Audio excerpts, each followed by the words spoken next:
Opuntia microdacea, yang umum dikenal sebagai kaktus telinga kelinci buniar cactus atau kaktus titik-titik polkadot cactus, serta kadang disebut sayap malaikat angel wings. 1.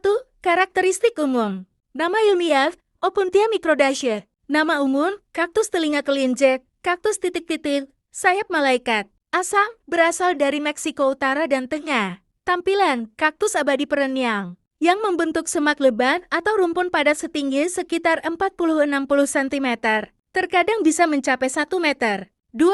Deskripsi fisik. Batang 4 segmen. Terdiri dari segmen-segmen pipih berbentuk oval hingga bulat seperti bantalan padel. Dengan panjang 6-15 cm dan lebar 4-12 cm, segmen-segmen baru tumbuh berpasangan di atas segmen yang lebih tua, yang sangat menyerupai telinga kelinci, sehingga mendapatkan nama populernya. Batang yang baru tumbuh cenderung kemerahan, lalu berubah menjadi hijau lembut saat dewasa. Duri glochid, meskipun sering disebut tidak berduri, kaktus ini memiliki struktur yang jauh lebih halus dan berbahaya daripada duri biasa, yaitu glochid. Bentuk glochid adalah bulu-bulu kecil, halus, berduri, dan tajam. Biasanya berwarna kuning cerah atau putih tergantung varietasnya. Litat, glochid tumbuh berkelompok padat pada bintik-bintik kecil yang disebut arhole yang tersebar merata di permukaan pot. Bahaya, glochid sangat mudah lepas bahkan hanya dengan sedikit sentuhan dan dapat menyebabkan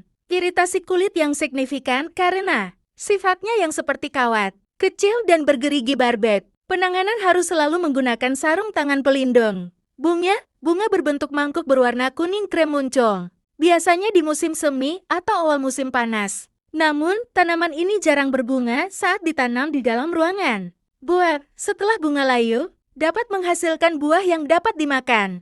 Berwarna merah hingga ungu kemerahan. Perbanyakan propagasi. Paling sering diperbanyak dengan cara memotong salah satu pot yang sehat, membiarkannya mengering membentuk kaluh selama beberapa hari, lalu menanamnya di media tanam yang kering dan berdrainase baik. Siram setelah akar terbentuk, biasanya beberapa minggu. Ketiga, perawatan budidaya. Cahaya.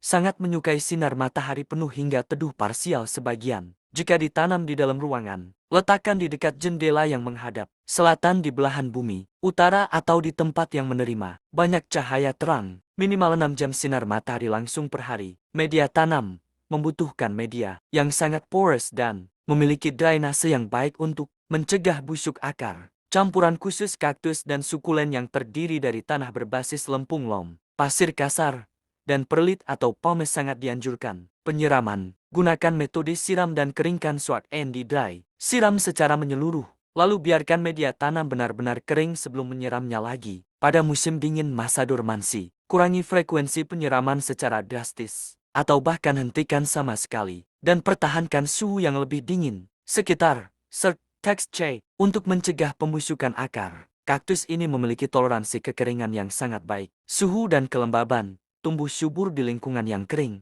tidak tahan terhadap embun beku frost, dan harus dibawa ke dalam ruangan jika suhu turun di bawah. Text C, zona tahan banting USDA 9. Pemupukan, berikan pupuk khusus kaktus dan sukulen dengan kekuatan 1/4. Sebulan sekali selama musim semi dan musim panas masa pertumbuhan aktif. Hentikan pemupukan pada musim gugur dan musim dingin. Perbanyakan propagasi. Paling sering diperbanyak dengan cara memotong salah satu pot yang sehat, membiarkannya mengering membentuk kalus selama beberapa hari, lalu menanamnya di media tanam yang kering dan berdrainase baik. Siram setelah akar terbentuk biasanya beberapa minggu. 4. Kegunaan. Tanaman hias. Sangat populer sebagai tanaman hias dalam ruangan, di teras, atau di taman batu karena bentuknya yang unik, ukurannya yang ringkas, dan perawatannya yang mudah. Xeriscape digunakan dalam lanskap kering series caping karena kebutuhan airnya yang rendah. Peringatan penting, meskipun terlihat lembut, Opuntia microdacea adalah tanaman yang harus ditangani dengan hati-hati. Glochid yang sangat halus dan kecil dapat dengan mudah menusuk kulit dan menyebabkan iritasi yang menyakitkan. Selalu gunakan sarung tangan atau alat seperti selembar kertas tebal yang dilipat saat memindahkan atau menangani tanaman ini.